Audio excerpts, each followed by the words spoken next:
When you really understand the law of connection, you realize that you have to touch a person emotionally and relationally before they'll ever begin to do things in a physical sense with you. You've got to touch their heart before you ask for their hand. This is a tough law for a lot of leaders because leaders are action-oriented, and a lot of times leaders don't want to mess with the relationship stuff. They don't want to mess with the connection stuff. They just say, look, here's where I'm going, and I want you to go with me, and let's go. And they don't want to do what I call the homework and the preparation needed for relationships. But let me just say this to you. I think to a great degree, relationship is leadership. Let me put it this way. People won't go along with you if they cannot get along with you. You don't want to take a trip with somebody you don't like. Now get out of my car. You don't want to take a long journey with somebody that you don't get along with. And every one of us know what it's like to work with somebody that we don't get along with. And you know, the good news is that you can work with them. The bad news is you don't want to take a vacation with them. We all know what it's like. Every one of us know what it's like to have to work with people we don't care for. And that whole relationship, it just doesn't mesh. Now, here's what I'm saying. Leaders understand that they've got to connect with the heart before they can ask the hand. Going back to when I was doing the law of influence, going back to that for a moment, the second level in the laws of influence or the laws of leadership, the second level was the permission level, and that is people do things with you because they like you. So you have to begin to become likable. Starts with your appearance, starts with your face. Don't you just look at some people sometimes and just say, I don't care to meet them? Haven't you been on an elevator and somebody gets on the elevator and you just look at them? They don't say a word. They haven't said one word. They haven't said a word to you, no one. They just get on the elevator and just look at them and just say, oh, thank God I'm not going home with them. And it amazes me, especially leaders who have to be in the people business, it amazes me how many of those leaders aren't good with people. And I just want to go up to them and I say, man, you don't have a shot at this.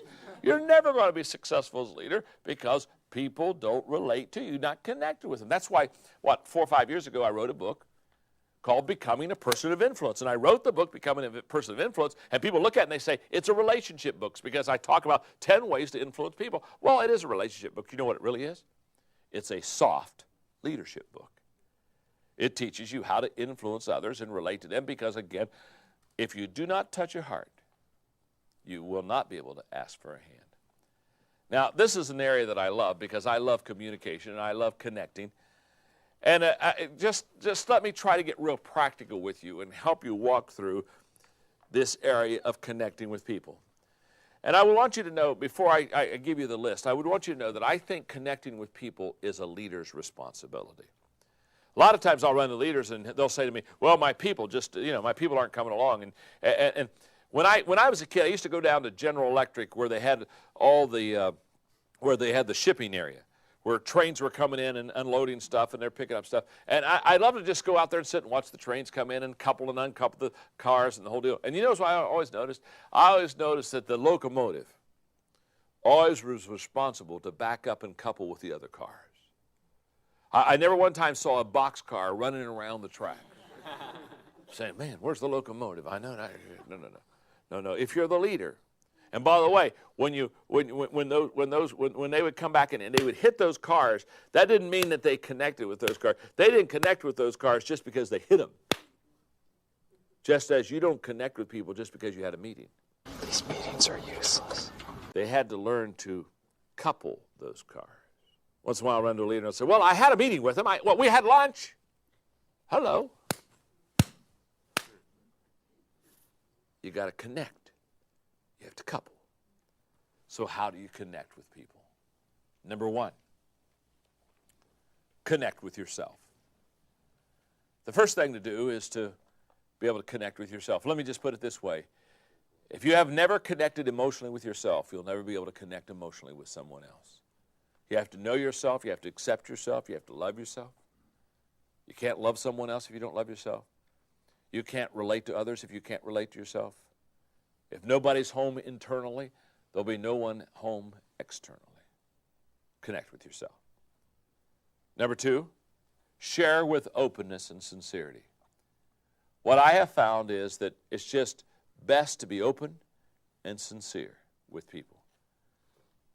It develops a sense of trust. Number 3, live your message. Very simple. What you ask your people to do, do it. In fact, a leader should never ask his or her people to do something that leader is unwilling to do themselves. Remember, be a tour guide, not a travel agent. Don't send people, take people.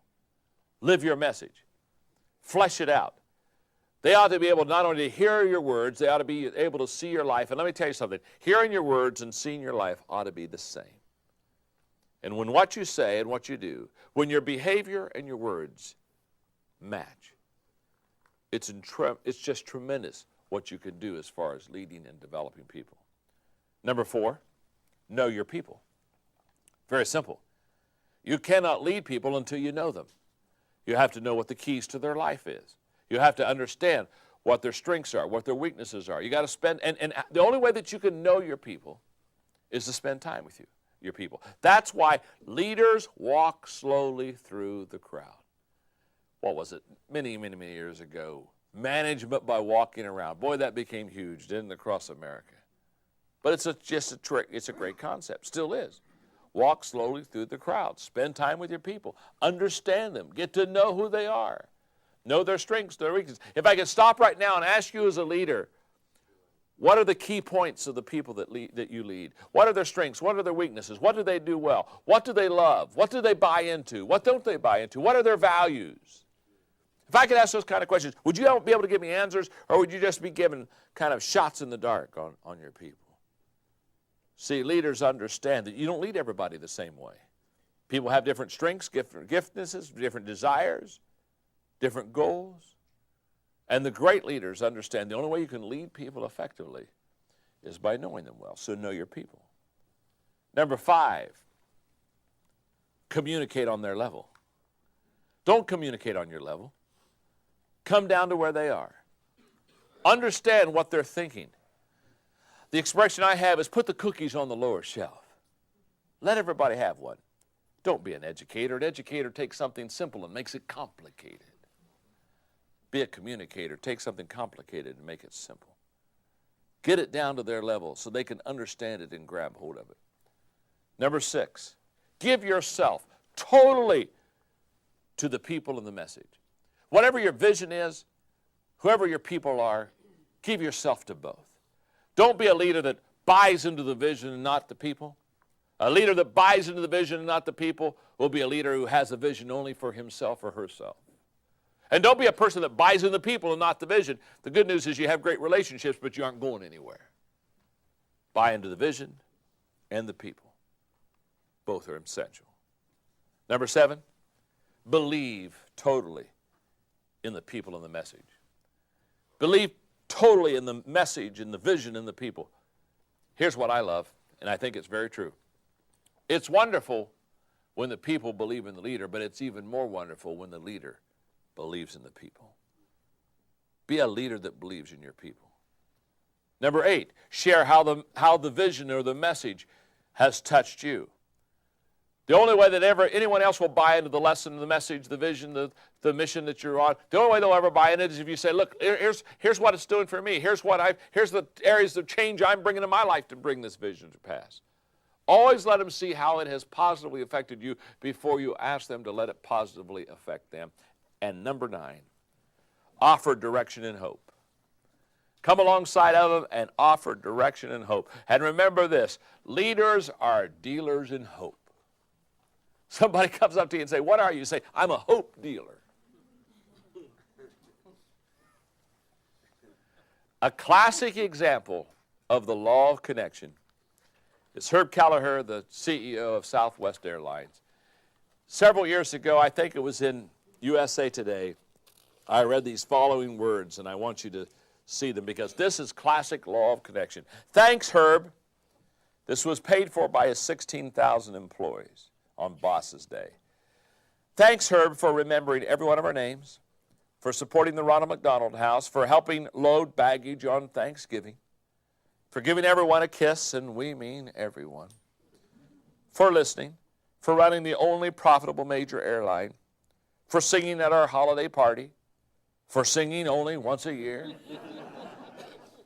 for letting us wear shorts and sneakers to work, for golfing at the Love Classic with only one club, for out-talking Sam Donaldson, for riding your Harley Davidson into Southwest headquarters, for being a friend, not just a boss. Happy Boss's Day from each one of your 16,000 employees. That's the law of connection.